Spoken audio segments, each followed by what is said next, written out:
বন্ধুগণ, এই ঘটনার সাথে তিনটি শক্তি জড়িত রয়েছে। একটি হচ্ছে একটা রাজনৈতিক দল, দ্বিতীয়টি হচ্ছে কিছু ব্যক্তি গোষ্ঠী এবং তৃতীয় হচ্ছে একটি ভিনদেশী শক্তি। যদি আমরা এই তিনটার উত্তর দিতে চাই, এই রাজনৈতিক শক্তির নাম ছিল এই বাংলাদেশ আওয়ামী লীগ। এই ব্যক্তিদের ভিতরে যারা ছিল তাদের মধ্যে প্রধান ছিল খুনি হাসিনা, ছিল মির্জা আজম, ছিল জাহাঙ্গীর কবির নানক, ছিল ব্যারিস্টার নূর তাপসের মতন ব্যক্তিরা। আর যদি ভিনদেশী শক্তির কথা বলি, তাহলে এই ভারত সরকার এটাকে মদত পুষ্ট দিয়েছিল। সংগ্রামী বন্ধুগণ, আপনারা জানেন সীমান্তে কিভাবে বাংলাদেশিদেরকে গুলি করে হত্যা করা হয়েছে। সম্প্রতি সময়েও এই কুমিল্লার পাটগ্রামে সীমান্তে আমাদের বাংলাদেশি ভাই বোনদেরকে হত্যা করা হয়েছে।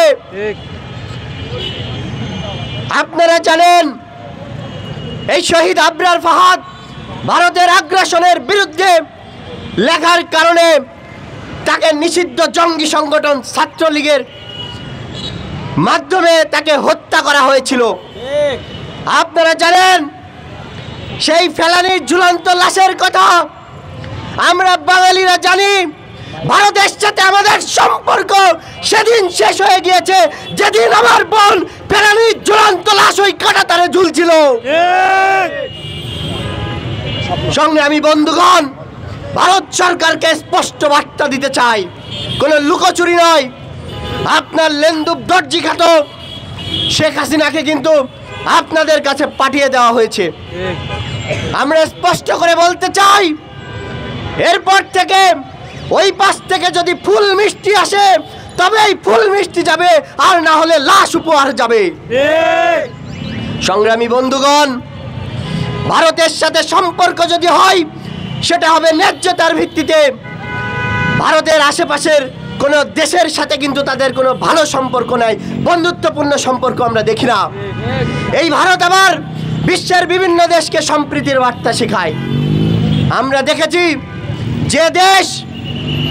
যে দেশে মসজিদগুলো ভেঙে মন্দির গড়া হয়, যে দেশের কবরস্থানগুলোকে সরকারি জমিতে পরিণত করার চেষ্টা করা হয়, যে দেশের সংখ্যালঘুদের উপরে তারা সংখ্যাগুরুরা নির্যাতন নিপীড়ন চালায়, ওই দেশের কাছ থেকে আমরা শান্তির বার্তা, সম্প্রীতির বার্তা শুনতে চাই না। আপনাদেরকে স্পষ্ট করে বলতে চাই, আপনারা যদি বাংলাদেশকে অশান্ত করার চেষ্টা করেন, আমরা কিন্তু সিকিম অশান্ত করে দিব। আপনারা যদি বাংলাদেশকে উচ্ছৃঙ্খল করে দেন, অশান্ত করে দেন, আমরা কিন্তু আসাম, হায়দ্রাবাদকে উচ্ছৃঙ্খল আর অশান্ত করে তুলব। সবশেষে আমি বলতে চাই,